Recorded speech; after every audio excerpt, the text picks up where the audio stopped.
Sauntercast. My name's Kat Boyd, and I'm joined by my lovely co-host, whom I have missed very much, David Jameson. Hi, David. Hello, it's good to have you back in the lovely sunshine as well. It's you've been a while away, of course, because you were hosting our election show. I was hosting the election show, and then I just kind of like took a month off uh, after the election.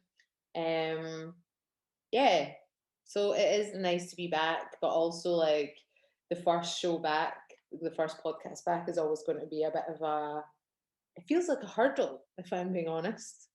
I just need to get it out of the way. There you go, audience. You are here to get it out of the way. But no, I mean I it know that's was. not very romantic, Yeah. but I just feel very out of practice, very rusty. I don't know what I think about politics anymore. I feel like everything is probably shit. But I'm not really like, my brain hasn't like heated up enough to generate any analysis. That makes sense, right? Yeah, because it was a fucking weird election as well because I mean obviously you were doing that show that was quite intensive. It Like wasn't nice. to do like a show like that every week and all the prep that goes into it and so on. So it was like the run up to the election was quite intense, and then the actual election was like it was like everything went into slow motion. First of all, it took days for all the results to come Yeah. out, and when they did come out, the picture was one of just total stasis. Nothing had moved No. No. after all that. After all the kind of rush and noise of the election, is just the exact same situation has reproduced itself. That's the fascinating thing about it is like the more things change, the more things stay the same, right? So since 2016, an election in which I do remember, but barely because I stood as a candidate and I'm absolutely fucking traumatized by that entire experience. um, but since 2016, so much has happened. So you've had Brexit, you've had global pandemic, um, there's been a whole array of policy failures on the SNP's part, like the drugs deaths, education. Um, I mean, what else is there? This is what I mean about my brain being slow. But loads of policy failures on the government's part, loads of targets missed, promises not kept, things kicked into the long grass, e.g., independence. Also, just shout out to SNP supporters or members who are listening. Where's the money, Peter Morell? But I mean, but you know, So like you've had all these major things. That's before you even get into the scandals of the SNP, like the salmon stuff, right? So being able to like come out of this period of huge political turbulence, political, social, economic turbulence, to have almost exactly the same result as you did in 2016 really says something about the state of Scottish politics. but I think it also says something about the state of politics more broadly because I mean, think about the Tories. Think about it from their end, right? So they came in within a weak coalition government in 2010, instantly embarked upon this massively destructive project of austerity that lasted the entire decade, and in some respects is still ongoing. Um, so and yet here in 2019, at the end of that decade of austerity, they won this huge majority that seems to have dealt like a mortal blow to the Labour Party. I mean, I think that's. I think it's meaningful. I think it's meaningful that you've ended up with this huge Tory hegemony in England and a huge SNP hegemony in Scotland, and also a remaining kind of Labour hegemony in Wales, which has also weathered all kinds of storms. Partly that's about the immediate context of the pandemic, right? That it seems to have stabilised everything. Yeah. Like people don't want to kick out a government that has that seems to be finally on top of the pandemic.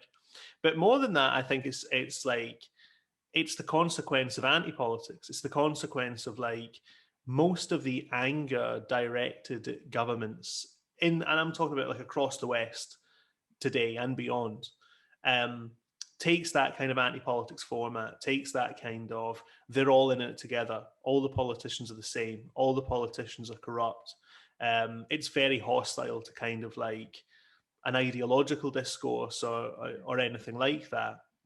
And it's kind of inevitable when there's such a heightened suspicion and such an animosity towards the entire political system. What you end up with is a really, really stable kind of techno-populist force in power everywhere.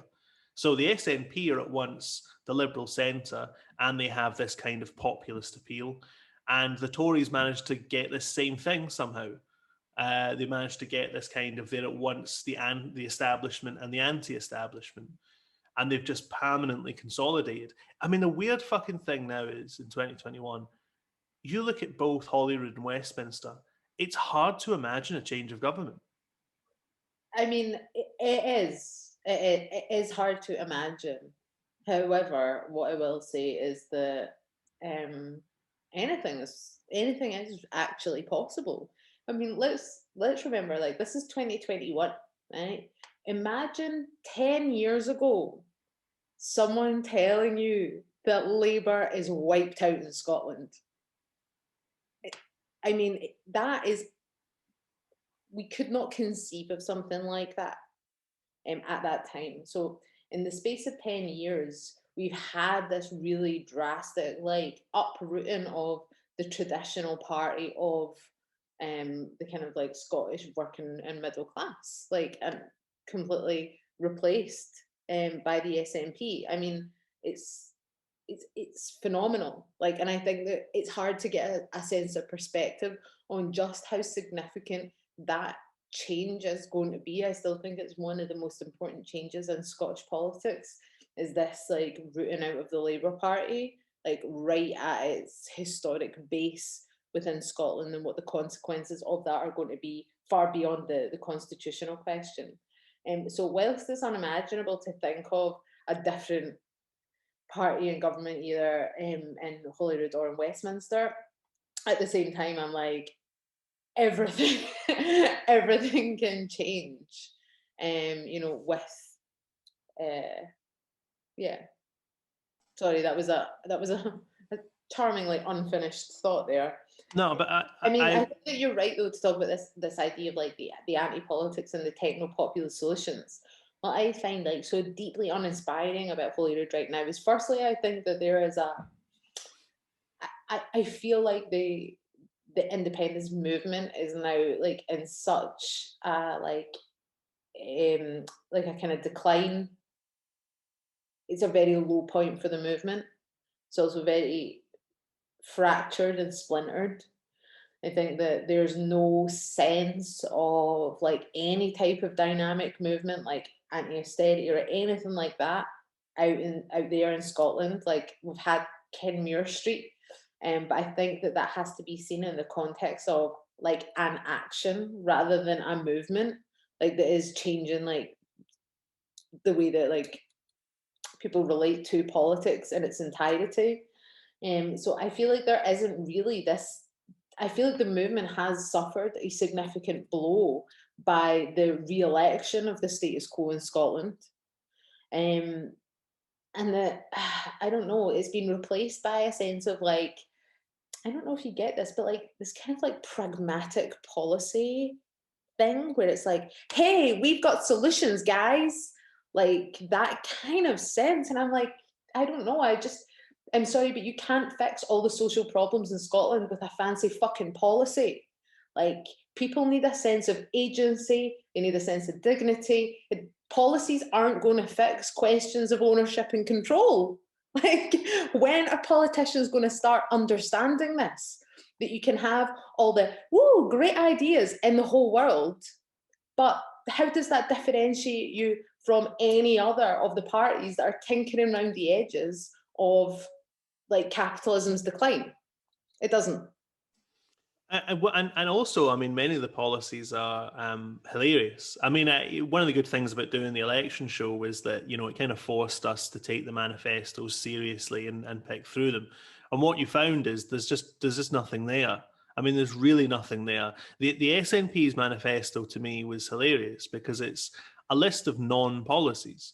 I mean, a national care service that turns out, I mean, it's supposed to sound like an NHS. It's not a national care service. It's just a little bit more oversight over the existing system, right? I'd be very interested, by the way, to see even how many people that ends up employing. I think there's a good chance it's going to be an office somewhere. That's going to be the National Well, Care Service. totally. Well, see, I used to have this. I used to have this like a toy set as a kid, right? And it was like I don't know if it was supposed to encourage children to become fucking town planners or some bullshit, right?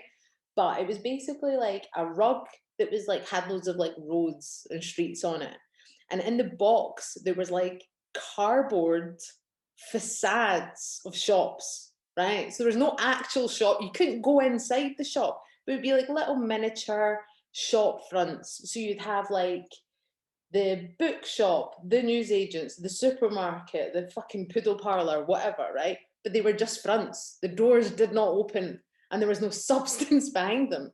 That's how I see the SNP's entire political outlook, is that they are setting up shop fronts saying, look at our big shiny policy here.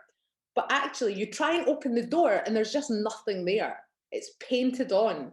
You also see this phenomenon on building sites. When they're trying to like build something in the city centre and they don't want it to look like a shithole, so they paint a picture of like windows on the billboards covering the site. Hello, that is what like things like the National Care Service are going to be. It's drawings of what society could look like should anyone actually want to embark on a project of redistribution of wealth and power. Yeah, no, absolutely. So everything has every policy from the SNP has national in it because national sounds muscular, right? It sounds like it sounds like old type social democracy. Do you know what I mean? Everything's a national this and a national that. People think that's a nationalist thing, like they just want to brand everything with Scotland. I think it just makes it sound like really aggressive, like something like Attlee would do a Nye Bevan or something, right? But it's just like you say, it's just a series of empty short fronts. The National Care Service, a national investment bank that's got about 20 quid in it. There's what else was there? Oh man, the one I love because it explains Scottish politics instantly to anyone who doesn't know anything about it. The UK government has this scheme for free ports, right? Part of it's kind of laissez-faire post-Brexit turn, although that as well, is as much in the message as in actuality. Anyway, they've set up a bunch of these free ports in English cities. Now, the Scottish government says that it's against free ports, despite the fact that an SNP council in Dundee sought to apply for one of these free port status. Anyway, so they said they were against it because obviously it's they're like anti-tariff, tax breaks, etc. These free ports, and there were concerns about workers' rights and so on. So the SNP decided they were going to launch their own thing called green ports. Now, green ports are the same thing, right? They are just like, tax-free, trading ports in either like seaports or in airports. Except, I don't know, they're going to have a fucking Save the Whales badge stuck on them. Do you know what I mean? Yeah, and, exactly what you mean. It's the National Green Port Service. Yeah, the National Greenport Service. Yeah, a little bit Attlee, little bit of Greenpeace. But in reality, of course, it's just another tax breaks type scheme. Yeah. And there's a host of other ones. I mean, the 4-day week is hilarious. I mean, the number of people who I saw saying that's it, we're looking at a 4-day week now in Scotland after the election. A 4-day week, right? I think, of course, it's an idea that's like now ready. Like, it is so possible to do this. Like, the pandemic has proved that. I do actually think that the big battle for trade unions is going to be around working time. Like that's actually what the battle is going to be about now. Like not to say that pay isn't important, of course it is, but it's going to be a battle over the working day because what the pandemic has done is forced people to, myself included, to reappraise what it is that really matters. People want to spend time with their families. They want to like, you know, engage in like social activities. That's what people value, right? And that's kind of a lot of that stuff was snatched away by the pandemic. So that's what the battle's going to be. But 10 million quid. That, I mean, I'm sorry, that gets you jack shit. 10 million quid doesn't touch the edges of what is needed to transform the world of work after a global pandemic. So, I mean, that was just 10 million quid to buy headlines ahead of an election. Bargain. Not apparently that it was needed. I don't know that the SNP would have needed to pledge anything. Well, it was voted for at their conference, right? Yeah, I can't recall. I mean, not that necessarily binds the SNP leadership to anything. And again, just return to a favourite theme of ours, re the SNP, is I just can't wait till there's a leadership challenge from Kate Forbes. Well, so it's interesting that during the election, I missed this, but Nicola Sturgeon was asked who her successor might be, and she's talking openly now about who her successor is going to be, right? Which is yet another indication, if you needed one, someone who's about to fight an independence referendum doesn't talk about who their successor is going to be. You can't do that, right? So anyway, we all know that. Humza Yousaf and Kate Forbes were the people she mentioned, right? And then she didn't mention Angus Robertson, right? But that might indicate that Angus Robertson is, of course, the shoe-in. But between those two people, who's more qualified? Humza Yousaf, like, has been around a bit longer, but is generally, like, he's been associated with a few fuck-ups, right? Kate Forbes hasn't really. Kate Forbes, of course, is the, well, you know my slogan, elect the elect. She's the Free Church of Scotland option. Scotland returning to the Kirk. And I honestly just find her utterly compelling as a politician, as a political figure. Did you read that interview in the BBC? No, she starts talking about her faith in that because she hasn't. It's like so. I mean, the thing is, she's a young woman in politics. So I'm not saying that there aren't already people in politics who have very fervent religious beliefs. There are. They do exist. But I think that Kate Forbes seems to sort of break the mold on what people would expect. And there's this, I mean, remarkable interview in the BBC where she says, you know, I think the headline is something about like her feeling that she has to tiptoe around her faith. But in the body of the article, there's some, I mean, incredible quotes.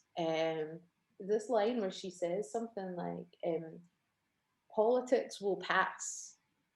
I was a person before a politician, and that person will continue to believe they are made in the image of God. And I'm just like, see if you when you have faith like that, like your political opponents cannot touch you. Mm. Do you know what I mean? They can't touch, like, you are probably able to withstand all sorts of criticism and things like that. Do you know what I mean? So there's just this real directness that, you know, whilst I might not see eye to eye with it, I found incredibly refreshing. Yeah, I mean, Especially because, do you know what I find interesting about it? Is that it really jars with this kind of New Labour-esque SNP. Because obviously New Labour's whole "we don't do God" thing was like a big part of their identity as a party. And I think that that's actually, like, Alistair Campbell did say that, we don't do religion. And there was all the stuff about like Tony Blair's conversion after he was PM and all that. So I mean, I feel like she really like kind of jars against that part of the SNP, and obviously has like quite socially conservative personal views, which again is like almost in contradiction with some aspects of Sturgeonism. We'll see though. I mean, this is what's interesting. So Tony Blair's turn to Catholicism infamously involved a separation. I mean, sorry, secularization isn't just there's more atheists, right? Scotland's obviously now a very secular society in the sense that people are able to separate out their religious from their public and official convictions. So that's what Tony Blair said. You know, when he was challenged on, well, why didn't your Catholic views intercede into your political life? And he was like, well, because I separated them. Now, what will be interesting to see with Kate Forbes is if she does the same thing as she has up to now, right? Separated her religious faith from her politics. And she, in that quote that you supplied, she sounded like she was doing it. She sounded like she was saying, oh, look, politics is one thing, but underneath all that crap, right? Underneath all that ephemeral material stuff, there's my being created in the image of God. And that's a more profound and a separate thing, right? Whereas, of course, hundreds of years ago, someone of a Calvinist bent would not have done that. They would have said, you know, they would have fought wars for their religion. They would have every aspect of public administration would have been guided by those religious beliefs, by the Bible, and so on. Now, obviously, that's impossible in a modern context, right? Because you know, John Knox in Scotland did the same thing that Calvin did. He tried to create the perfect Christian community, and So like 20 minutes into the first counterattack, and here we go, John Knox. well, we're talking about Protestantism again.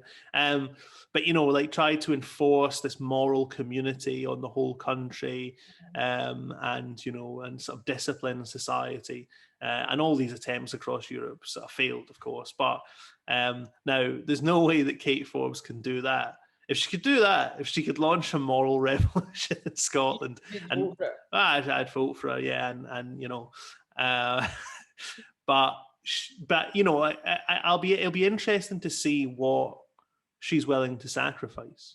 Do you know what I mean, for her religious views? And the secondary, the matter of interest is just how uncontroversial she is. So, I mean, she's done a few interviews. She was kind of flavor of the month after the election because there was a feeling that there's a real possibility she could become the next first minister now. She did a few interviews, including, I think, with one of the BBC's politics podcasts, which was universally well received, where she also discussed her sort of religious convictions. What's interesting about that is that the culture war around the SNP and around the wider nationalist movement hasn't touched on her. Do you know what I mean? Hasn't noticed. So if you take someone like Joanna Cherry, she stood down from the NEC the other day there. Now, obviously, she has views that are controversial on a few issues, but she's broadly someone of the centre left. Right, she broadly comes from that tradition, liberal, centre left. You know, she's on the kind of left of the nationalist movement for the last few decades. Kate Forbes doesn't come from that tradition. Kate Forbes is someone who comes, well, she's in the Church of Scotland, Free Church of Scotland, as I understand it. I could be totally wrong here, but she's of that kind of quite, you know, hard line Presbyterian outlook. She's very much politically part of the mainstream tendency in the SNP, the leadership tendency. But that's why she's avoided attacks from the left, because she's seen as close to Sturgeon. Yeah. Which tells you something of the nature of that, of conflicts in the nationalist movement, that even the fact that she's probably the most socially conservative figure in modern Scottish politics, she's left unscathed by the whole culture war because of her proximity to Sturgeon. But I don't think it's just about proximity to Sturgeon. I think it's really about proximity to that type of like cultural, political power. And so if you take someone like, let's take Joe Biden, right? Like, he ain't no like social liberal. I mean, there were plenty of accusations about his sexual conduct, about things that he said that were racist. Does anyone give a shit? No. No. Like, because the culture war is really about in my view, is that there's part of this about solidifying like a type of establishment politics. And when there's an agenda there that props that up, then people are untouchable. Mm-hmm, mm-hmm. Yeah, it very much works along the lines of, you know, the whole ethos is basically we have much of the ruling class today. Their ruling idea is the world is a bad place. This is what the ruling class tell you today. The world is a bad place because it's full of oppression. It used to be worse, but now it's getting better. It's getting better partly because of people like me, right? So this was more or less Joe Biden's speech upon becoming president, right? And it's getting better. But what's slowing us down, what's holding us all back, is that there is an element of the population who are knuckle draggers, right? Like that is now kind of the ruling ideology, and it is subscribed to by wide layers of society, but particularly kind of professional elements, middle class elements, and so on. Who part of whose social mission through NGOs and academia and the media and all these different institutions is to repulse these regressive attitudes in the wider public. And that's very much the ideology in Scotland, and that's very much the ideology in America as well. I mean, maybe I have been out the loop and there is more criticism of this, but I saw that Joe Biden is doing the coronavirus growing in a Chinese lab chat, right? So I've been a bit off social media just to give my brain the time to disintegrate into a different direction. But he is doing this, isn't he? He's sort of starting to say, like, we need to investigate the roots of where coronavirus comes from, and we think it may be grown in a Chinese lab. Yes, but like, people aren't doing what, like, because Trump did say the same thing, didn't he? I mean, has Donald Trump just been fucking gaslit by the entire nation? Joe Biden has been remarkably similar to Donald Trump. You know, in many respects, since he came to office, and this has not gone, it's gone basically without discussion. Yeah, like everyone just seems like really chill about it. But I mean, I'm not defending Donald Trump here, but I am a little bit like, that's interesting. This That's really interesting, does back up my theory about what the culture war is useful for. The main thing that seems to have changed is that Joe Biden is much more boring than Trump. He's just like, he just knows how to. He just has staff using Twitter. Yeah. Do you know what I mean? You said that in such a kind of like despondent way. It's like, oh my God, he's got his staff doing his communications for him. He should be up at 1 o'clock at night tweeting away about Meryl Streep in the New York Times after drinking like 12 cans of Diet Coke. I loved it how Trump used to tweet from like 5 a.m. because he used to go to bed really early in a huff. And then he would obviously be woken up by the urge to tweet at his enemies. You identify with that, don't you? Yeah, I mean, you got to stop yourself from hate tweeting early in the morning. So yeah, there's none of that now. Biden just sort of. I mean, you couldn't let him on Twitter. People used to talk about Trump's mental capacity, but God knows how many covfefes would be coming out of Joe Biden's Twitter account by this point. So on the election show that I was away doing, I think that some of the episodes are still probably, even though the election's been and gone, I think maybe some of the episodes are still worth going back and watching if any of our listeners haven't seen them yet. Do you have any personal highlights? I mean, you won't be shocked to discover that I enjoyed the EU episode, where I discovered that the debates hadn't really moved on. They're basically still stuck in the same place. I was on the last episode, of course. and had a thrilling exchange with Graham Campbell. My highlight of the whole election show was that episode on class, Mm. the one we did, that had Danny McGarvey and Ross Foyer on it, and Bonnie Prince Bob and Ray from the editorial board. That was by far my favourite episode. Enjoyed it loads. Yeah, yeah. Yeah, just thought it was like the most interesting and the most sincere of all the episodes. I mean, I was disappointed on Bonnie Prince Bob's behalf, that he didn't like get more votes in the election, but I think like having his presence during it was one of the more refreshing things about the whole sordid affair. Mm-hmm. But it's definitely, if I was going to recommend one for people to check out, it would probably be that one. Yeah, no, I think that was a really good discussion, and I think it was a necessary one because again, class just isn't really a concept that exists in the electoral sphere in Scotland. It's been quite effectively pushed out through a number of different ways. I mean, the SNP don't want to talk about social class. That's not their type of politics. But like,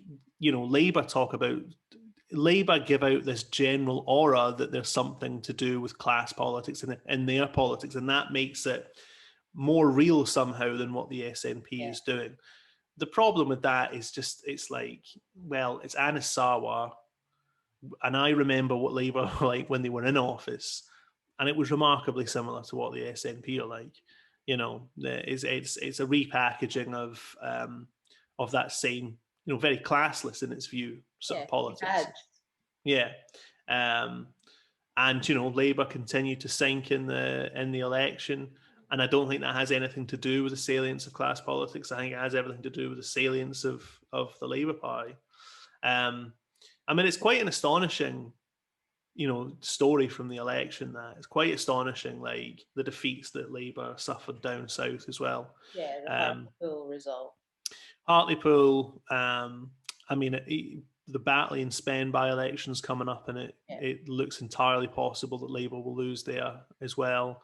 I mean, I think we can finally now say that this is the real deal. This is Labour following the example of social democratic parties from around Europe by just sort of disintegrating generally.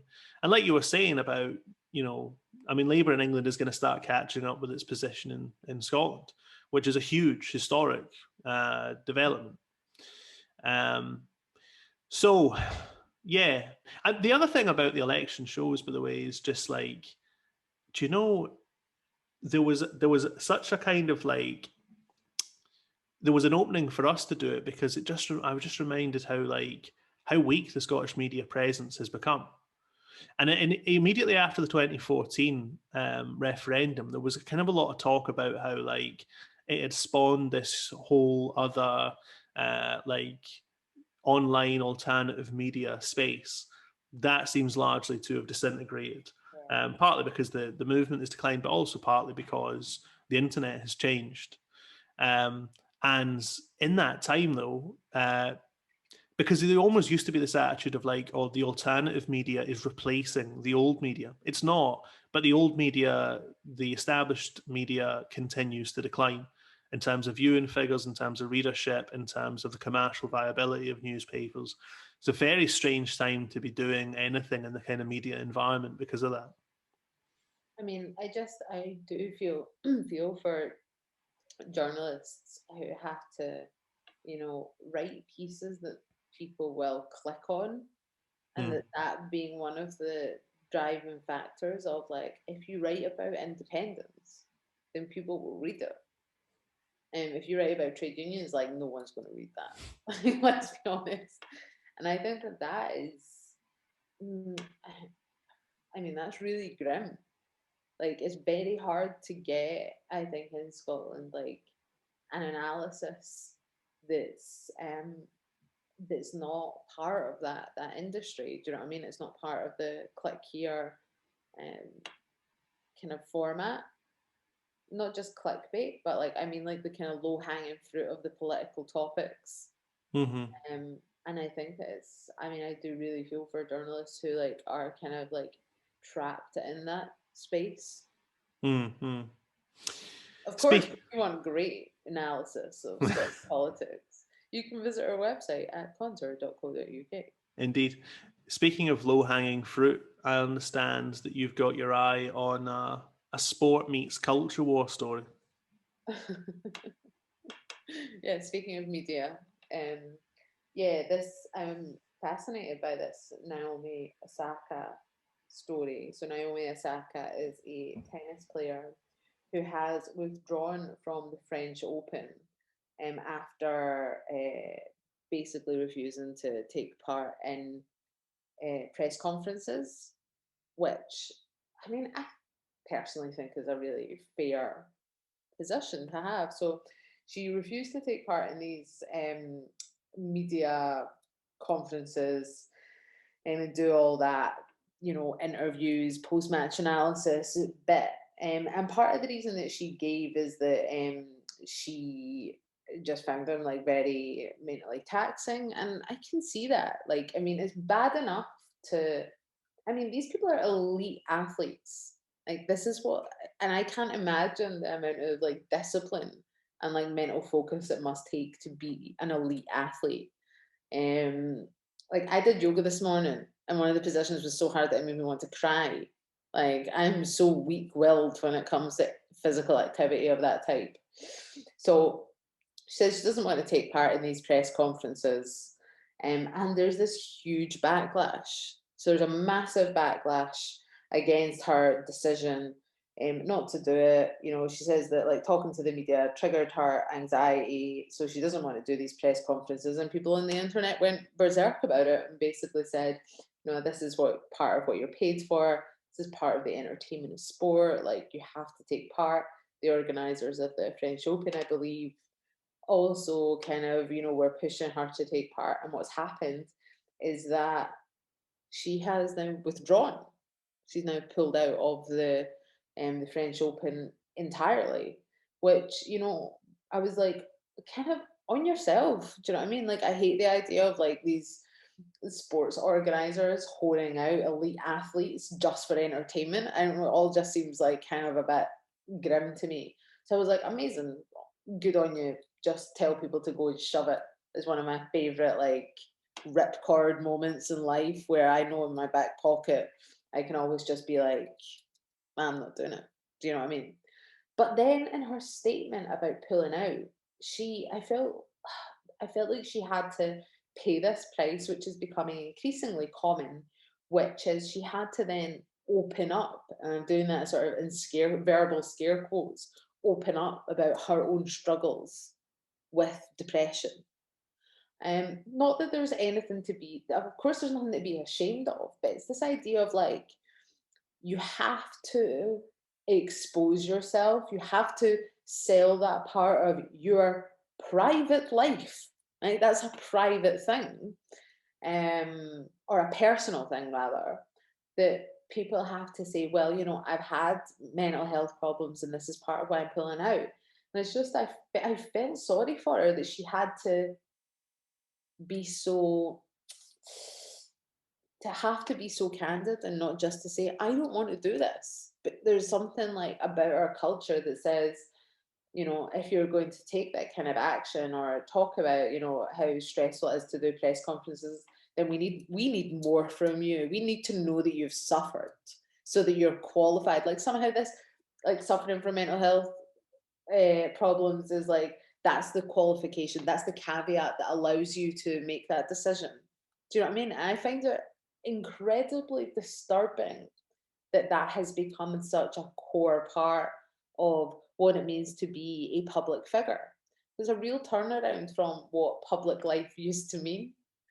But it didn't mean performing your private life in front of a public fucking audience. Like Yeah, that's why I just think politics must be like the worst of that, because everybody's got to have a fucking X Factor sob story now to go into politics. There's got to yeah. be like, I will see it was hard for me because I whatever it is, like I was a bartender on like less than $10 an hour, or I had this struggle growing up. And it's like, okay, I respect that that's your individual story, but it does not qualify you for public life. Some of my favourites include things like I was the first person in my family to go to university, right? Which has been getting said by middle class centre left politicians for about 50 or 60 years, right? Um, as some kind of badge of atavistic honour. And of course, the thing that can be said uh, of so many people, because of course that's our generation, the university sector has expanded hugely in the last few decades, right?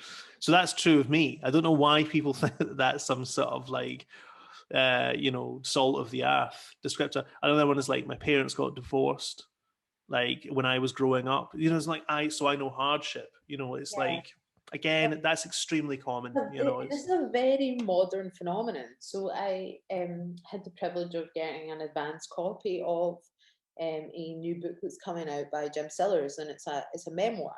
It's his political memoir, and it starts at the beginning of his life and the death of his mother, and when he's a child, and what it's like to grow up in Ayrshire at that time in history. Have I ever seen Jim Sellers reference those personal tragedies? No. Do I have absolute respect for him as a public intellectual? Yes. Because there's something about that generation of politician who understand that being in politics is about universal. There's a common denominator. There's a universal appeal in our class, like within the working class, and it is not to do with the hardship and tragedies that people suffer becoming currency. It's about finding like a common point in that peril where we can unite and actually overcome those hurdles together as a force, a historical force. It's not about like who has had the hardest life. And it also, as you say, it represents an interesting change in modern culture and kind of modern public psychology in general. So historically, human beings have always done confession, right? Whether it was to a priest, whether it was to like a village elder, or to in earlier parts of the 20th century to like a psychologist in private or a therapist or whatever. Human beings have always confessed, and that's always been an important human ritual. But the decline of like public man, the decline of the public sphere, and the elevation of the private sphere, of private feeling, of private intuition, and so on, has inverted our attitude about confession. So you don't get, private confession obviously is still a big part of our culture. More and more people go to counseling and so on. But we now have this culture of public confession where people are expected to confess their emotions, their psychological state, their traumatic experiences. There's a huge currency and even a huge cultural expectation for people to publicly air their traumatic experiences. And there's also an attitude completely unfounded in any scientific literature that it will be healthy for you to air your traumatic experiences in a very public setting. There's no reason to expect that to be the case. That could fall in any direction. And it's a thing I've talked about before. Public confession became the most common form of literature in the sort of last 10 years and last 20 years probably on the internet. It's all anyone wanted to hear. And I remember reading an article by a bunch of people who regretted ever making their public confessions, especially on the internet, and didn't understand that because they wrote a kind of heart-wrenching 3,000, 5,000 words, public confession about, sexual abuse, about other forms of trauma, about mental health, about eating disorders, and so on. They didn't understand that once they put it out there, it would be out there forever, and that's all they'd be known for. And also didn't understand that the immediate catharsis one feels from doing that isn't long-term therapy. You know what I mean? You're ultimately left alone again with your problems after you've made your public confession. So yeah, I think it can be a really corrosive kind of attitude. And as you say, the growing expectation. And the thing that seems to have gone under the radar is the people who are suffering most are the people you hear from least, right? But there's no currency in the silence. So they're literally forgotten. Like people who are experiencing, like who are on the fringes experiencing like huge mental hardships or material hardships have been actually silenced by the last 20 years of a culture that says if you're poor, it's your fault. Like, these are the people who, if you then speak out about that type of material hardship, then it's seen as a personal failure. Do you know what I mean? Like that, and this is what like enrages me about it. There's also this like I wanted to bring up this bit from Christopher Lasch in The Culture of Narcissism. There's an amazing quote where he basically says, because what ultimately we're talking about is like when you say confession, there is a ritual to confession of all types, like whether that is religious or spiritual or among friends, loved ones, etc., is that confession has been about personal salvation. Right? It has been about personal salvation. And that's not what this is now. In Culture of Narcissism, Christopher Lasch says, the contemporary climate is therapeutic, not religious. People today hunger not for personal salvation, let alone for the restoration of an earlier golden age, but for the feeling, the momentary illusion of personal well-being, health, and psychic security. Like people are not looking for salvation, they're looking for like that fleeting moment of the release of confession, like the well-being of having gotten it off your chest. It's not part of a grander process about like do you know what I mean, like that the way that confession in religious life would have functioned. And where we are now is that and I'm not going to say that organized religion is without fault, but I don't think that you can, you know, really bottom out organized religion and have nothing to replace it. You know, you can't just say like instead of priests, let's all go to therapy. It's not the same thing. Absolutely. And you know, also that catharsis that people are searching for from the public confession. It's linked to this thing of the public conversation. You know, this has become a major cultural practice in the last couple of decades of really in the last 10 years in a big way. It's like we're always having a conversation about things, right? So around the Me Too movement, there was this kind of like, we need to have a conversation about men. We need to have a conversation about toxic masculinity. You know, and around BLM, there were people who tried to steer it in that direction, as well as politicizing elements of that movement. You always had people around the side saying things like, we need to have a conversation about white people. We need to have a conversation about whiteness. We need to have a conversation about racism and so on. Now, these conversations achieve nothing, right? I mean, to the extent that it's a real conversation, a conversation between the powerful and the powerless results in the status quo anyway, right? The conversation's meaningless. I don't think people, what are we going to, there's also this idea, by the way, that we're engaged in some sort of like popular mass therapy session, right? Like if we talk through an issue like whiteness, right? At the end of it, we'll all have learned something or we'll all have come to some sort of conclusion. Any view of power will tell you that that's garbage, right? We're not actually suffering for a lack of knowledge and lack of information apart from anything else. The problem isn't enlightenment in that sense. But the latest conversation that we're having is about mental health. And that goes all the way from Oprah and Harry and their show, which I understand is getting a second series or whatever, where they're going to have a town hall meeting where we have the conversation about mental health, because that's gonna save the millions of people suffering in the mental health crisis. Town hall conversation. It's so old and folksy, and that extends all the way from that to Scotland, where the General Assembly of the Church of Scotland. But I love it that it's like so new world and then so old worldy, the General Assembly of the Church of Scotland. And the the incoming moderator, did his speech about mental health, and then Prince William, the less fashionable prince, he did his speech about mental health, right? And then there's a point where both of them are congratulating each other for all the efforts they've made on mental health and organizing the conversation on mental health. You're just watching thinking, this is peculiar. This is peculiar stuff. It's peculiar watching like the ruling class congratulating each other for hosting the conversation on mental health. So this is the latest thing. And as I think we've discussed on this podcast before, like the tragedy of this is that once the ruling elite have spent a year or 18 months on the conversation about mental health, we'll move on to something else. Nothing will have been solved, obviously. And then we'll move on to, I don't know, veganism or back to plastics or whatever. Plastics was a stillborn conversation a couple of years ago.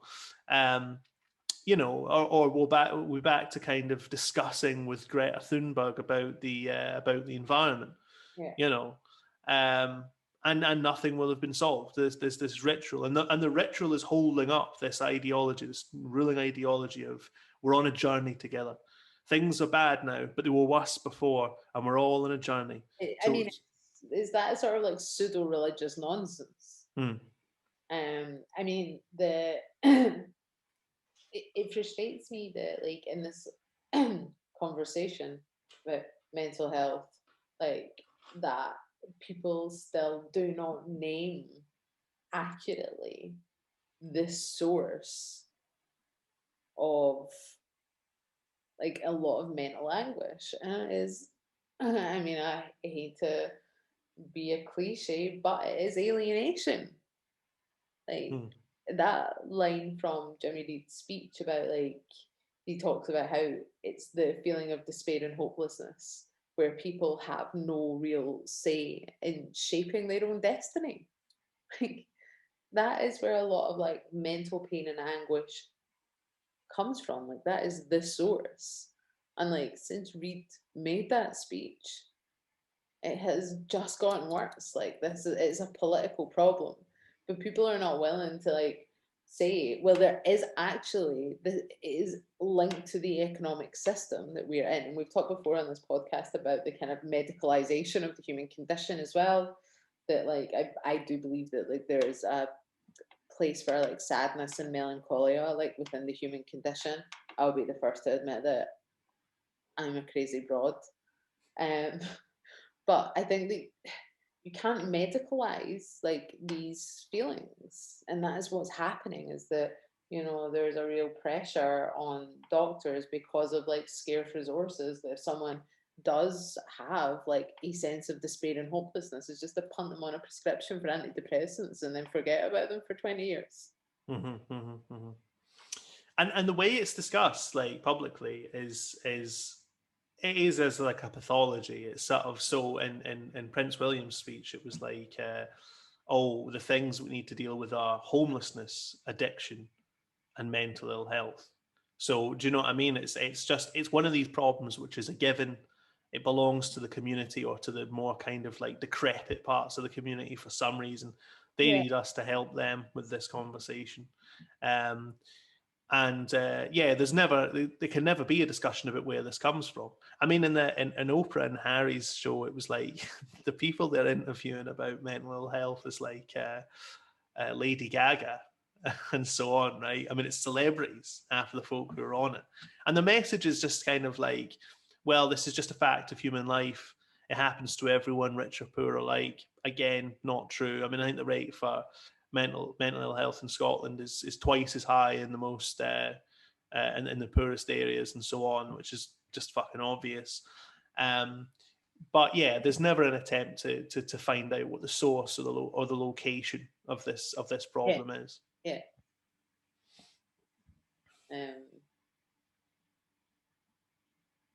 I think that's us. I think that's us running out of steam. Yeah. Yeah. It's also like 10 to 1. So I'm going for talking for some time. Yeah. Well, thanks everyone for listening, and thanks for tuning in after the Cat David hiatus. but we will be back on a regular basis, and we've got an exciting summer program coming up for Conter. The website is being relaunched, and we'll have more details about that in due course.